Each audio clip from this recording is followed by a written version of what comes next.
السلام عليكم وليد برج الجدي، ازيكم عاملين ايه؟ وحشني جدا جدا من الفيديو اللي فات. برج الجدي النهارده ان شاء الله هنعمل قراءة العاطفية ليك للنص الاول من شهر ابريل عام 2023. العاطفة هنا تخص اعزاب مرتبطين منفصلين كراش، واي حاجة تظهر قدامنا هنتكلم عنها. قبل ما نبدا بتمنى منك تعمل لايك للفيديو، اشتراك للقناه، شير كتير لكل حبايبك واصدقائك. كمان بالنسبه للقراءات الخاصه هتوصلوا على الواتساب الموجود في صندوق الوصف، هترد الادمن تفيدكم بكل التفاصيل. وتعالى نسمي بالله ونبدا نوزع الكروت. اول حاجه هنتكلم عنها، اول حاجه هناخدها يعني ونرصها دلوقتي، هي طاقتك انت يا برج الجدي.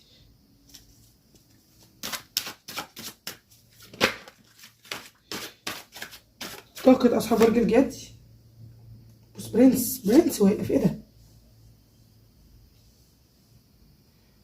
تعالى ناخد طاقه الحبيب.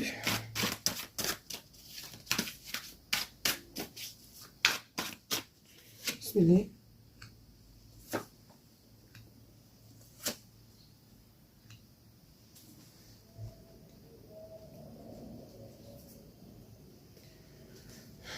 الحبيب بيراقبك مراقبة قوية جدا. انتوا كان في شيء سام مثلا في حياتك انت والشخص ده اصحاب برج الجدي، بس الشيء ده خرج. كان في شيء سام في حياتك انت والشخص ده، والشيء ده خرج. اصحاب برج الجدي الطاقة بتاعتك يعني صعبة.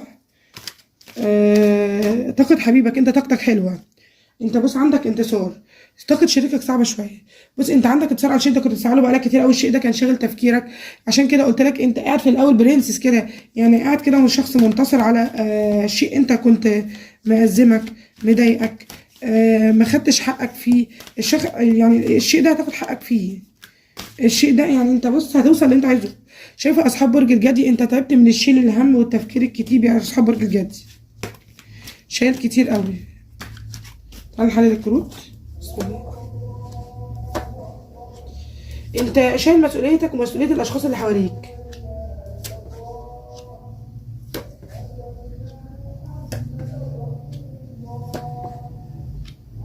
بص الاموال عندك هتكون ممتازة جدا جدا الفترة اللي جاية. في اموال داخلك كويسة جدا. لو عندك شيء قانوني ان شاء الله الشيء ده بينتهي، يعني خلاص. مش لسه بقول لك شايل الهم. يعني بص برج الجد شايل الهم، شايل مسؤوليات على كتافه كبيرة، شايل هم نفسك. ولو عندك أسرة شايل هم أسرتك، ولو عندك أصدقاء فشايل هم. انت من الناس اللي بتشيل الهموم، بتتحمل مسؤوليات كتيرة قوي على كتافها، فاهم؟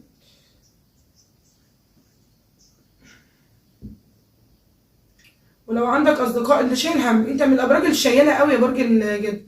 يعني لو حد من أصدقائك كده عنده مشكلة وبيحكيها لك، المشكلة مش بتعدي كده وخلاص، لا لا. يعني بتشيل هم الشخص ده. فانت شيال، انت شايل الهموم يا اصحاب برج الجد. انت بتفكر كتير في حاجه بتفكر فيها كتير، بس الحاجه دي مأزماك، يعني حاجه مش لطيفه. آه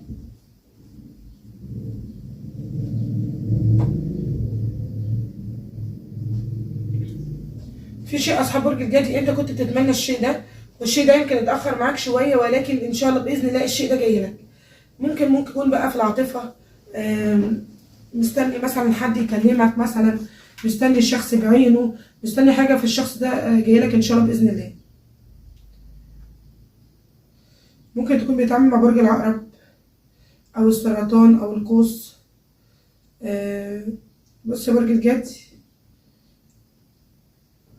انا شايف برج الجدي هنا، يعني هنا شيء قدري. انت يعني مش شيء قدري لا ان انت متزوج وكده، لا. انا شايفه برج الجدي سايبها على الله، وده احسن حاجه. يعني برج الجدي انت ماشي بمبدأ، اذا اردت شيئا بشده فاطلق سراحه، فان عاد ليك فهو ملك ليك، ويبقى شوف دقني لو رجع لك. فاهم؟ بتكلم بجد. انت ماشي بالمبدأ ده، قررت انت ولا تجري على حد ولا توجع دماغك بحد، حتى الحبيب. يعني والله الشخص ده عايزني وبيحبني هيجيلي، مش عايزني خلاص مع السلامة. فانت سايبها على ربنا بقى، واللي يحصل يحصل. انتوا فاهمين؟ فانت قررت التجاهل لانك تعبت جدا من المراقبة والانتظار. طول ما انت يا برج الجدي كنت متمسك بالشخص ده، كان هو بيبعد جدا.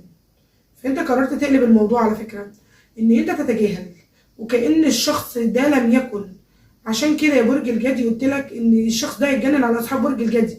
يعني بص جايب لك يعني ميكروسكوب يراقبك بيه، يعني بيراقبك بكل الطرق. يعني الشخص ده انت مجننه على فكره. اللي هقوله دلوقتي حصل كتير قوي مع اصحاب برج الجدي، ان انتوا كان بيحصل بينكم مشكله، انت والشخص ده كان بيحصل مشكله وبيحصل بعض. والشخص ده لو محتاج لك وركزوا في الكلام بتلاقيه راجع يتكلم معاك ويتأسف ويعتذر. ولكن لو مش محتاج لك هتلاقيه بيبقى ما بيتكلمش. اي وقت الشخص ده كان بيرجع فيه انت كنت بترجع وبتقول ده بيحبني واتغير والشخص ده بقى كويس.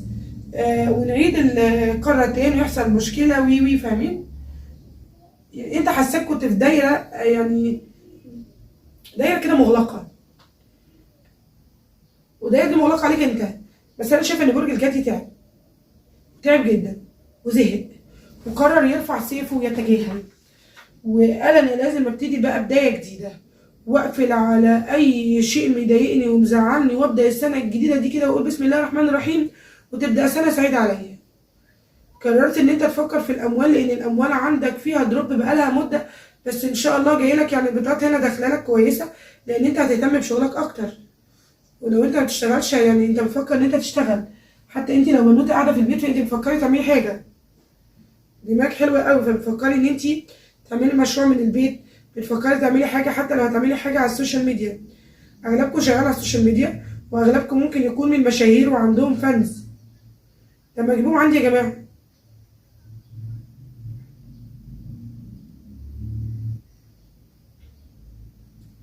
انت ممكن تكون مشاهير على فكره، انت من مشاهير فانت هتزداد شهره. انت من شخصيه مشهوره فما شاء الله نجمك هيكون عالي يا برج الجدي. تمام. فانت قررت ايه بقى؟ انا اعيش حياتي واعيش لنفسي واعيش مبسوط وابو ام الدنيا بقى، ومش هوجع قلبي مع حد، وهركز مع نفسي ومش هركز مع حد خالص. لان برج الجدي ايه؟ تعب جاب اخره. وبرج الجدي لما بيتعب بيعمل ايه؟ بيكبر دماغه.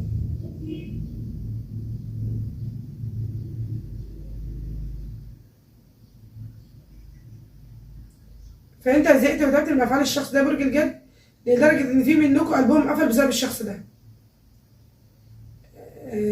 الشخص ده ممكن يكون الابراج الناريه، ممكن يكون الابراج الناريه. ناس كده العلاقه دي ما كانش فيها توازن خالص. ما كانش فيه توازن بينك وبينه. حد بيدي كتير، حد ما بيديش خالص. حد شغال على نفسه كويس جدا، حد مش شغال على نفسه خالص. فاهم؟ حد شايل مسؤوليه زياده عن اللزوم، والحد التاني مش شايل اي مسؤوليه خالص. فبرج الجدي كان شغال على نفسه كويس قوي، والطرف اللي قدامه مش شغال على نفسه خالص. تمام. لو انت مأزمك ان العلاقه دي هل فيها طرف ثالث ولا لا، فالشخص ده بيكلم حد ولا لا، لو انت مرتبطين يعني والموضوع ده مأزمك ان في طرف ثالث، يعني لو حبيب غلط في مره وعرف طرف ثالث او دخل في العلاقه طرف ثالث والدنيا اتقلبت، ويعني ساب الطرف الثالث ده وقال لك انا سبته وخلاص والدنيا تمام، الموضوع ده يعني هل هو بيتواصل مع الطرف الثالث ولا خلاص ساب الطرف الثالث؟ طب هل في طرف ثالث ولا مفيش حد في حياته؟ في شك. برج الجدي من الابراج الشكاكه جدا، اوفر قوي. ما تقوليش لا عشان يعني انا برج جدي.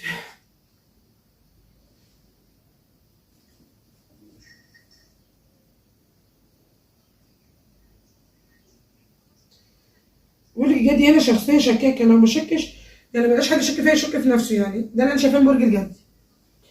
فبرج الجدي هنا انت بتشك في الشخص ده طول الوقت، فدماغك وجعتك بقى يا برج الجدي، فقلت بقى اكبر دماغي بقى شويه. يعني عايز يعمل حاجه بقى هروح سايباه. يعني خلاص بقى مش عايز يعمل حاجه، خلاص الراجل يبقى لطيف معانا. فانت قررت ان انت تكبر شويه دماغك من موضوع التفكير ان الشخص ده عنده طرف ثالث ولا لا. فانت سايبه على ربنا بقى، واللي يحصل يحصل. انت سايبه على ربنا. في احتفال عندك على فكره قريب جدا يا اصحاب برج الجدي. ممكن احتفال بحد قريب مقرب، عيد ميلاد مثلا. لا بس عيد ميلادك عدى برج الجدي. ممكن يكون احتفال برمضان عشان رمضان داخل.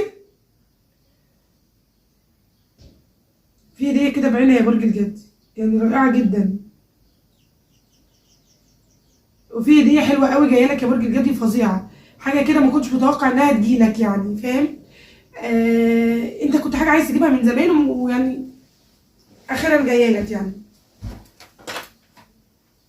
طيب نيجي بقى للحبيب اللي مجنن اصحاب برج الجدي. بص انا شايفه ان الشخص ده برج الجدي بيراقبك، متابعك، مش بيراقبك بقى يعني، ده انت لو عندك اكونت هو قاعد في الاكونت بتاعك مقيم، مراقب كل تحركاتك. يعني مونيكا عامله له بلوك، ممكن يكون الاكونت فيك بس عارف يخش لك.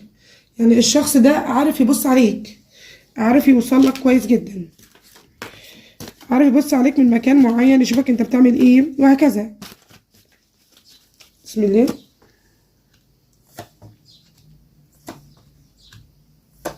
الشخص ده زعلان ولا ايه؟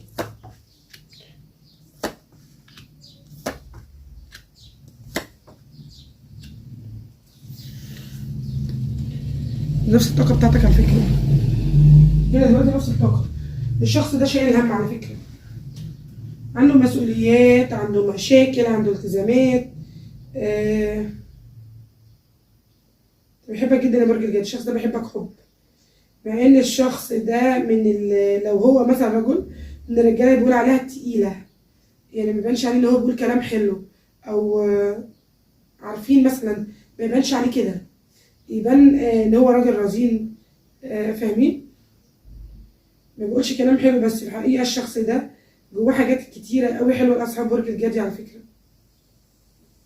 انتوا لو مرتبطين هتعيشوا اجواء لطيفه جدا جدا. لو انتوا مرتبطين، متزوجين، مخطوبين كده،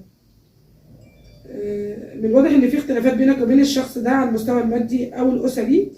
يعني حد فيكم اعلى من التاني ماديا او اقوى من التاني ماديا، ولكن ده مش بسبب مشكله قوي. الحبيب بعد موقف التجاهل اللي خده اصحاب برج الجدي هنا، فانت هنا واخد موقف تجاهل. الشخص ده دماغه بقى فيها مليون سؤال. يعني عارف الشخص ده هو اتوتر جدا، اتوتر جدا من اللي انت بتعمله، هيجنن يعرف سبب التغيير. الشخص ده عمل موقف تعبك قوي قوي يا برج الجدي، ويمكن الموقف ده اهرج كمان، وعارف ان الموقف ده اهرج.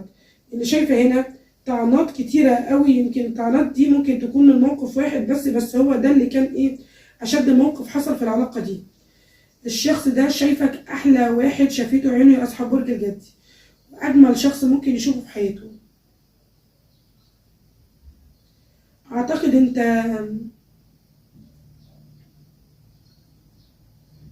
انت كنت الدماغ. عارفين لما حد يقولك انا دماغ وانت العضلات مثلا يا جماعه؟ يعني ايه مثلا؟ انت كنت بتفكر له، او انت دماغك حلوه، هي مش حلوه، انت دماغك ما شاء الله. يعني برج الجدي بالنسبه لي انت من اذكى الابراج على فكره، فانت دماغك جباره جدا، والشخص ده بيثق في دماغك قوي، فهو كان معتمد عليك في التفكير شويه، بتدور له على حلول. يجي يعمل مشروع فياخد رايك مثلا. فالشخص ده كان معجب قوي بدماغك، لانه عارف ان انت دماغك جباره جدا. الشخص ده متعلق بيك، عايز يتواصل معاك، وعايز يجي يقول لك حاجه.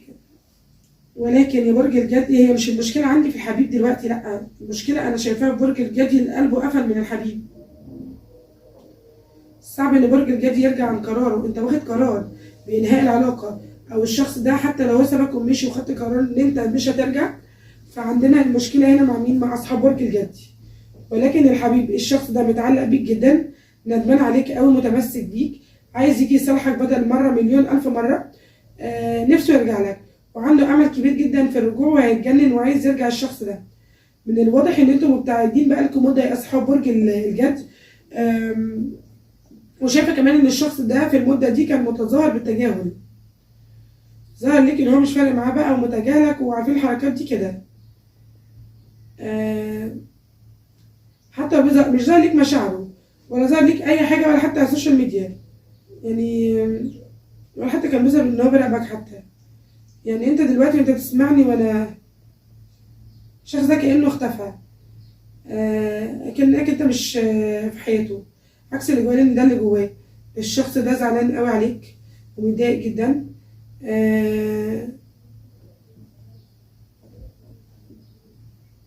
الاحساس اللي الشخص ده حاسه معاك يا اصحاب برج الجدي مستحيل يحسه مع حد غيرك.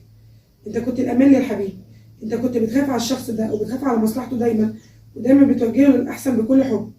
ما لقاش ده الا معاك انت. اي حد كان بيتعامل معاه اكيد كان ليه مصلحه، كان عايز يوقعه في شيء، ولكن انت كنت بتتعامل معاه بنيه صافيه، مالكش اي مصلحه مع الشخص ده غير ان انت عايز تشوفه كويس. عايزه اقول لكم انت كنت بتعامل الشخص ده لو انت امراه كانه ابنك، ولو انت رجل كانها بنتك، اللي بتخاف عليه وعلى مصلحته. والشخص ده ممكن يكون بيسيء ليك ومستحمله عشان انت بتحبه، ما انت ابنك مش هتكرهه. ابنك كنت واخده ان هو يعني زي الابن بقى كده، حتى لو راجل كبير في السن على فكره، انت حتى لو كبار انت كنت بتتعاملوا بنفس المعامله دي. وعشان كده انت كنت صبور قوي على الشخص ده، شربت منه كتير قوي مساوئ، وكنت ساكت وراضي ومكمل عشان انت كنت بتحبه وبتخاف عليه بجد. ممكن يكون يتعامل معاك بنرجسيه، هو نرجسي من الدرجه الاولى للاسف. انا شايفه فيه نرجسيه قويه جدا،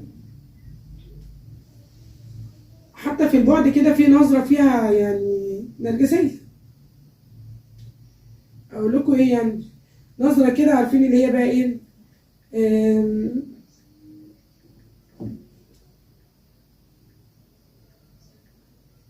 بص يا برج الجدي، الشخص ده كان نرجسي وتعبك معاه، ويعني وكان بيتعامل معاك بطريقه غلط، طريقته كانت غلط جدا. وفي هنا يعني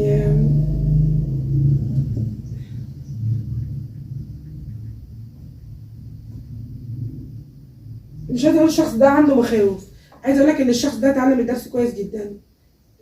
ويمكن الشخص ده في بعض الحاجات اللي انت ما تعرفهاش يا برج الجدي لحد دلوقتي، في بعض الغموض موجود عند الشخص ده، في بعض الحاجات انت ما تعرفهاش هو غامض فيها، هو بعرفك بس اللي هو عايز يعرفه لك. الشخص ده عارف متاكد كويس جدا ان عشان يقدر يرجع هنا لاصحاب برج الجدي، وعشان العلاقه دي بدل ما هي سلبيه هنا وانتوا باصين عليها بطريقه سلبيه تبقى ايجابيه وتبص على الكاسين الممتلئين، لازم الشخص ده يغير من نفسه الاول، يصلح من نفسه الاول قبل ما يرجع. لان لو رجع على نفس وضعه انت مش هتقبل. الحبيب وكانه مش عارف ده متاكد ان انت مستحيل ترجع لمره تانية، كان متاكد من كده. والغريبه برضو ان هو كان متاكد ان مستحيل انت تبعد عنه، يعني الشخص ده كان ضامن ان انت موجود، عارف ان هو مهما عمل انت مش هترجع، مش تبعد قصدي، يعني هتمشي شويه وتبعد بس هترجع وهتصالح. يعني لو مهما حصل فانتوا لبعض موجودين.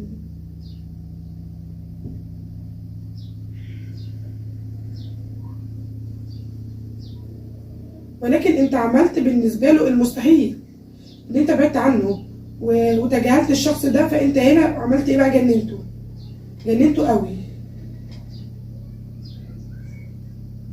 انا شايفه الشخص ده وعنده شويه مشاكل كده. الشخص ده زي ما قلت لك هو شخصيه نرجسيه قوي. الشخص ده بيحب يعلق مشاكله، او بقولها ازاي، عايز يعلق شماعه المشاكل عليك انت يا برج الجدي. يعني انت بص، انت الوحش، اي مشكله ما انت السبب، اي حاجه هتحصل ما انت نكدي، انت اللي نكدي، انت اللي عملت لي كده. يعني فاهمين؟ هو شخصيه كده بيحب يعلق على شماعه الاخطاء على الشخص اللي قدامه، بس هو عارف ان انت مستحمله جدا، ما حدش هيستحمله زيك بصراحه، هو خلقني انا شخصيا.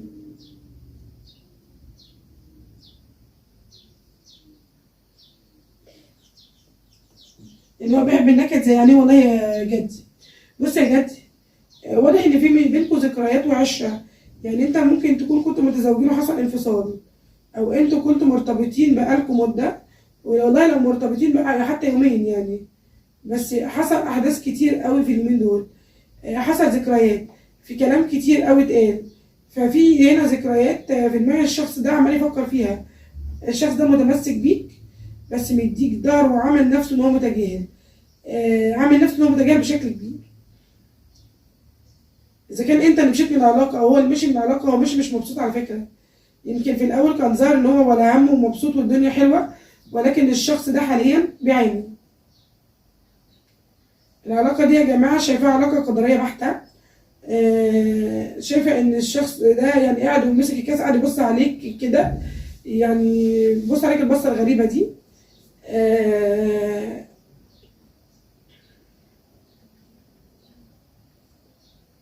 هو قاعد حزين كده بيفكر، بيراجع نفسه، نفسه يعمل اي حاجة علشان يرجعك مرة تانية. لو انتوا مع بعض متزوجين مع بعض وفي خناقة وكل واحد فيكم قاعد في أوضة، ولا كان في مشكلة كل واحد قاعد عند المامي بتاعته، فانتوا في صلح هيحصل بينك وبين الشخص ده. هو اللي هيحاول يجي يراضيك يا اصحاب برج الجدي. الشخص ده يجي يراضيك لانه عارف قيمتك. ده لو العلاقة دي بقى مش متزوجين مثلا، مرتبطين حب خطوبة مثلا، ايا كان اللي حصل او ايا كان الارتباط اللي بينك وبين الشخص ده، في رجوع ورجوع سريع جدا. في رجوع ورجوع سريع قوي، ولكن برج الجدي انت اللي عندك القرار. عايز تدي للشخص ده فرصة، وشايف فيه مثلا نية التغيير، عندك القرار. ده يا مونيكا ده خدني، بصوا بقى وصلت لإيه.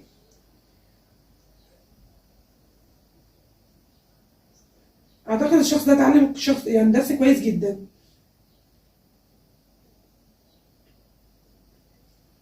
فهنا هل أنت زي ما جاي لنا الكارت هنا يعني اللي هو اسمه كارت الموت هنا معناه وحش، بس هل أنت هتقفل على الماضي أو الشيء اللي كان في حياتك وتعبك وهتفتح صفحة جديدة يا برج الجدي ولا لأ؟ ولا ممكن تدي فرصة للشخص ده فرصة تانية مثلا وتشوف هل فعلا اتغير ولا متغيرش. ولكن يا برج الجدي المرة الأخيرة عايزة أقول لك إن الشخص ده ندمان جدا جدا عليك وندمان على اللي عمله، والشخص ده اتعلم الدرس كويس قوي ومتعلق بيك جدا جدا يا برج الجدي. برج الجدي بكده نكون خلصنا القراءة بتاعتنا. أتمنى القراءة تكون منطبقة وأشوفكم في فيديو جديد على خير، والسلام عليكم ورحمة الله وبركاته.